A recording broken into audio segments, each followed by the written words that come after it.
अपनी पिछली वीडियो में मैंने क्लास 9th के मोशन चैप्टर में जो है कुछ टॉपिक का डिस्कशन किया था, जैसे uniform motion, non uniform motion, motion, displacement, distance, difference between distance and displacement इत्यादि बातों पर जो है हमने डिस्कशन किया था। आज जो है हम इस चैप्टर का जो है अगला टॉपिक जो है वो स्पीड है। आज हम इस पर डिस्कशन करेंगे। तो हम देखते हैं, जैसे मोटर बाइक को चलते देखते हैं, कार को चलते देखते हैं, कोई अधिक तेज़ी से चलता है, कोई कम तेज़ी से चलता है। तो ये वास्तव में जो है ये स्पीड क्या है, ये चाल क्या है। सर्वप्रथम गैलीलियो ने जो है डिस्टेंस को मेजर करके उसमें जो लगने वाले टाइम की गणना करके जो है स्पीड को परिभाषित किया। और स्पीड को किस रूप में परिभाषित किया उन्होंने?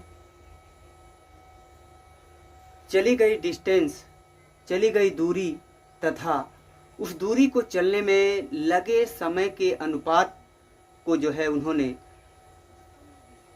किसी गतिमान वस्तु की चाल से निरूपित किया।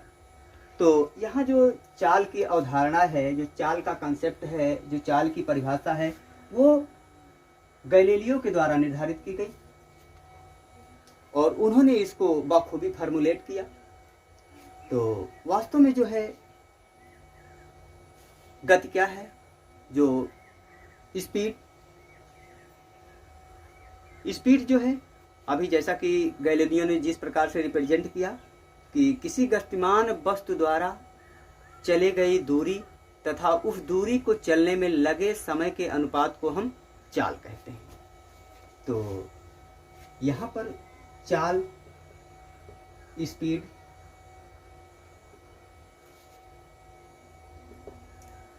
इसकी डिफिनीशन जो है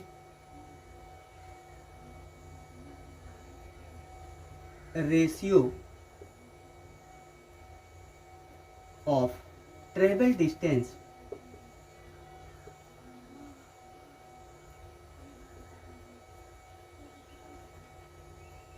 to the taken time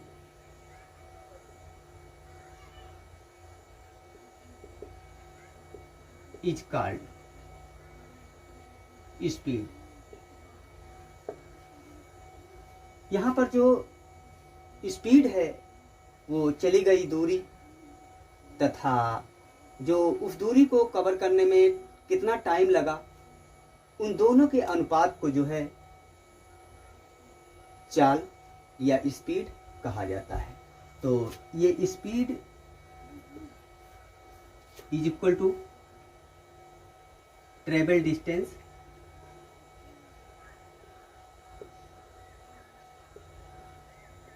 upon time.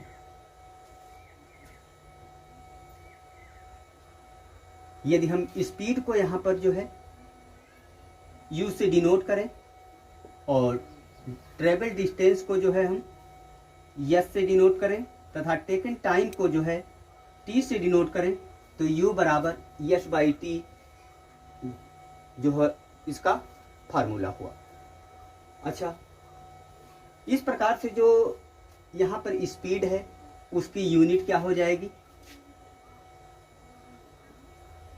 Unit of speed. यहाँ हम जो डिस्टेंस है उसको मीटर में मेजर करेंगे, टाइम को जो है सेकंड में मेजर करेंगे, तो इसकी यूनिट हो गई मीटर पर सेकंड, जो इसकी एसआई यूनिट है। और जो चूंकि जो इसमें जो डिस्टेंस है वो स्केलर क्वांटिटी है, इसलिए जो यहाँ पर स्पीड है वो भी क्या होगा? स्केलर क्वांटिटी होगा। तो स्पीड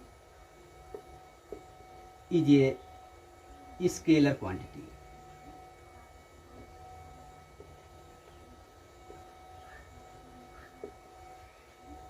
ये स्केलर क्वांटिटी है। इसको रिप्रेजेंट करने के लिए जो है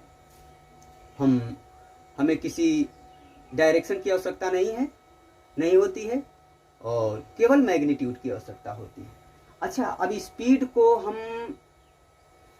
गाड़ियों में तमाम प्रकार के हम देखते हैं कि जो मीटर लगे होते हैं, तो एक होता है, इसमें दो प्रकार के गाड़ियों में जो है मीटर होते हैं। एक जो होता है स्पीडोमीटर, जो गाड़ी की स्पीड को बताता है कि गाड़ी 40 किलोमीटर प्रति घंटा की स्पीड से चल रही है, 50 किलोमीटर प्रति घंटा की स्पीड से चल रही है, किस चाल से वो चल रही है, उसका जो बताने का काम जो होता है मीटर का होता है, ये स्पीडोमीटर का होता है। उसमें एक दूसरा मीटर और लगा होता है जो जितनी डिस्टेंस कवर की जाती है उसमें वो रिप्रेजेंट होती है, काउंट होती है, जिसको हम कहते हैं odometer.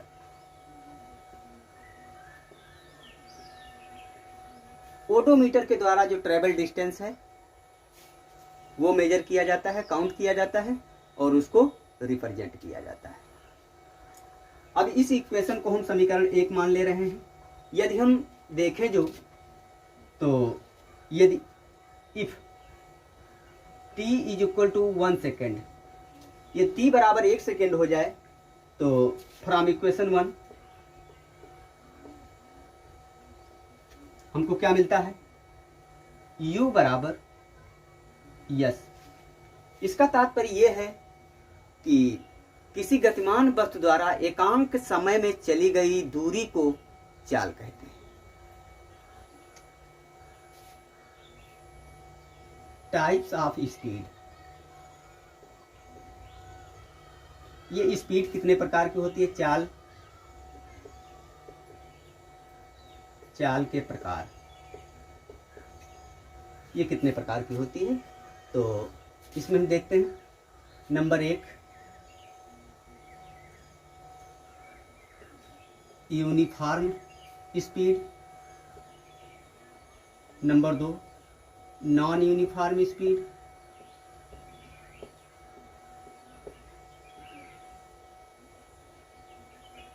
Number 3 average speed, number 4 instantaneous speed. यहाँ पर समान चाल, असमान चाल, औसत चाल और यहाँ पे तात्कालिक चाल।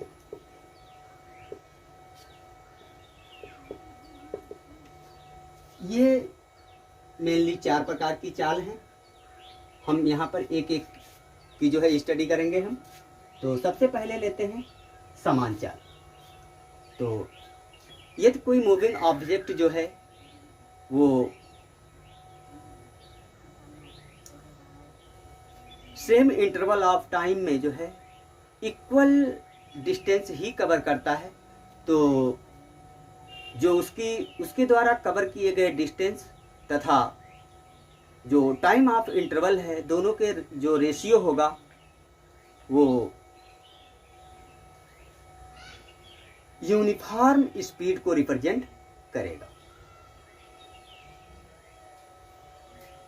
तो यहाँ पर जो है फार्मूला इसका भी वही है जो हमने स्पीड में जो हमने पढ़ा है। जबकि जो नॉन यूनिफॉर्म स्पीड होता है, इसके अंतर्गत जो है given equal interval of time में जो है कोई मूविंग ऑब्जेक्ट जो है वो डिफरेंट डिस्टेंस को कवर करता है, जिससे जो उसका जो रेशियो होता है travel distance and each equal interval of time के अंतर्गत जो है वो डिफरेंट होता है। अतः जो यहाँ पर जो स्पीड होगी वो क्या होगी, नॉन यूनिफॉर्म होगी। जैसे कि हम एग्जांपल के रूप में ले रहे हैं कि जैसे कोई मूविंग ऑब्जेक्ट है और वो प्रत्येक 5 मिनट में जो है या 5 सेकंड में 2 किलोमीटर डिस्टेंस कवर करता है। तो जो उसकी स्पीड होगी यहाँ पर वो u बराबर 2/5 0.4 किलोमीटर पर सेकेंड। अतः देखते हैं हम इसमें कि जो यूनिफॉर्म स्पीड है उसमें जो मूविंग ऑब्जेक्ट है वो प्रत्येक 5 सेकेंड में जो है 2 ही किलोमीटर डिस्टेंस कवर करता है। लेकिन अब हम नॉन यूनिफॉर्म मोशन के अंतर्गत आते हैं। यदि कोई मूविंग ऑब्जेक्ट है और वो प्रत्येक 5 मिनट में कभी वो 1 किलोमीटर डिस्टेंस कवर करता है, कभी जो है 1.250 किलोमीटर डिस्टेंस कवर करता है, कभी जो है 1.500 किलोमीटर डिस्टेंस कवर करता है। इस प्रकार से डिस्टेंस कवर करता है। तो हम प्रत्येक बार में जो है इसके स्पीड जो निकाले तो हम देखते हैं u1 बराबर 1/5 इज इक्वल टू यहाँ पर 0.2 किलोमीटर पर सेकेंड। हम दूसरा निकालते हैं u2 बराबर तो 1.250/5 बराबर ये 5 दूनी 10 5 पचे 25 किलोमीटर पर सेकेंड।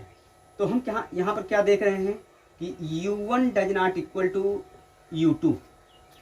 u1 जो है यहाँ पर u2 के बराबर नहीं है। अतः जो गाड़ी की जो चाल है वो नॉन यूनिफॉर्म है।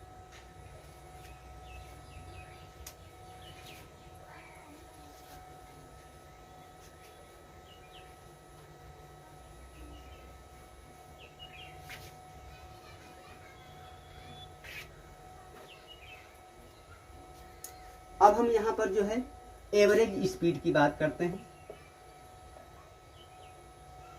कि एवरेज स्पीड क्या है। ये एवरेज स्पीड क्या है? हम जानते हैं कि यदि रोड पर गाड़ी चल रही है तो उसको हम सेम स्पीड पर हमेशा नहीं रख सकते हैं, और यदि सेम स्पीड पर हम नहीं रख सकते हैं तो एक फिक्स स्पीड में जो है जब तक एक गिवन इंटरवल ऑफ टाइम के अंतर्गत जितनी डिस्टेंस कवर की जाती है वो प्रत्येक में जो है वो डिफरेंट होगी। तो इस कारण से जो एवरेज स्पीड है, एवरेज स्पीड के अंतर्गत जो है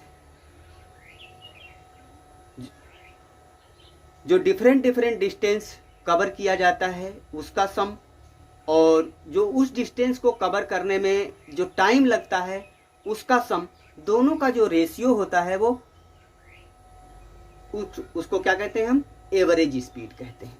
तो यहाँ पर the ratio of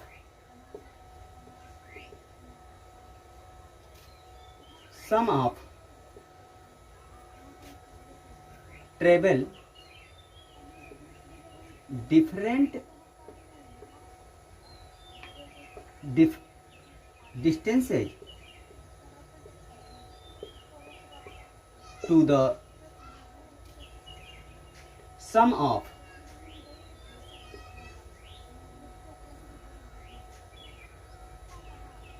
taken interval of time।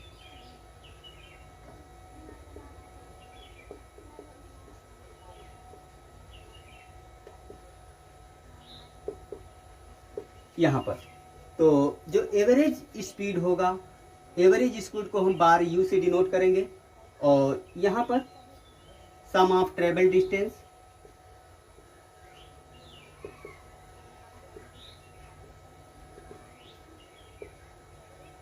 Upon sum of interval.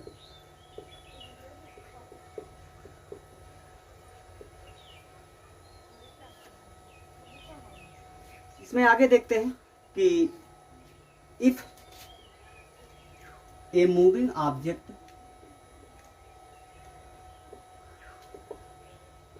travels different distances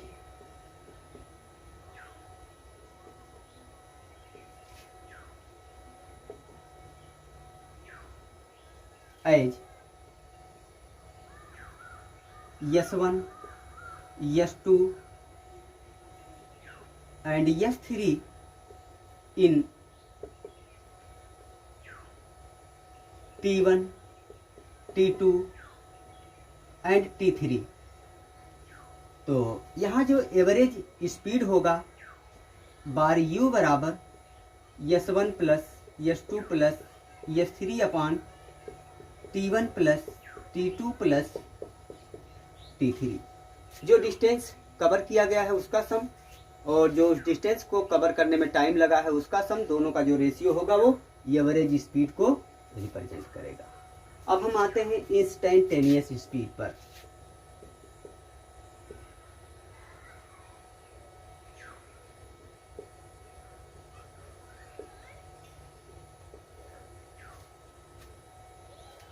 यदि कोई ऑब्जेक्ट जो है वो मूव कर रहा है और वेरी वेरी शॉर्ट इंटरवल में उसके द्वारा कवर किए गए डिस्टेंस तथा उस शॉर्ट इंटरवल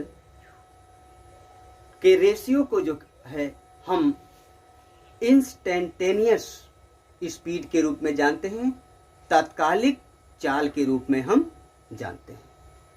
जबकि यहाँ पर जो टाइम ऑफ इंटरवल है वो 0 के निकट होना चाहिए, ये इसमें इसकी कंडीशन है, मतलब बहुत ही कम टाइम होना चाहिए। तो यहाँ पर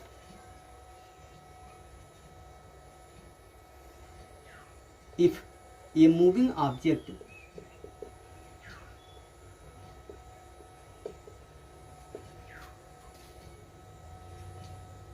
ट्रेवल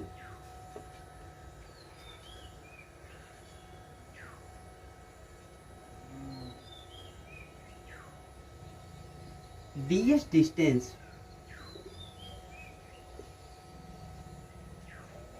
in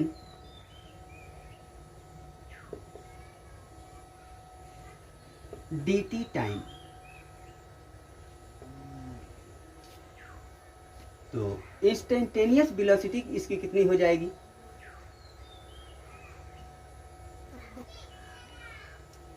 इसकी स्पीड भी बहुत कम होगी। तो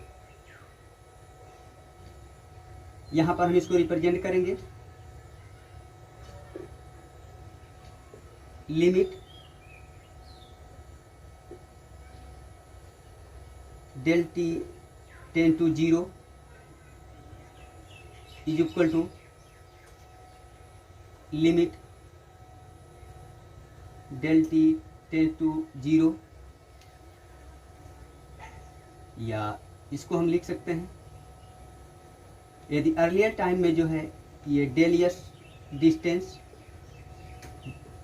डेल टी टाइम के अंतर्गत कवर किया जाता है, तो ये u इज इक्वल टू जो है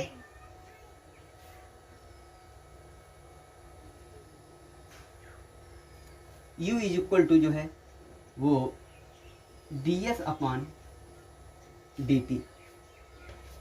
यहाँ पर जो टाइम है वो वेरी वेरी शॉर्ट है और जो 0 के जो है करीब है। तो यहाँ पर जो है हमने इसी स्पीड के अंतर्गत 4 प्रकार की स्पीड को पढ़ा। जो वेलोसिटी है हम अगली वीडियो में उसका डिस्कशन करेंगे।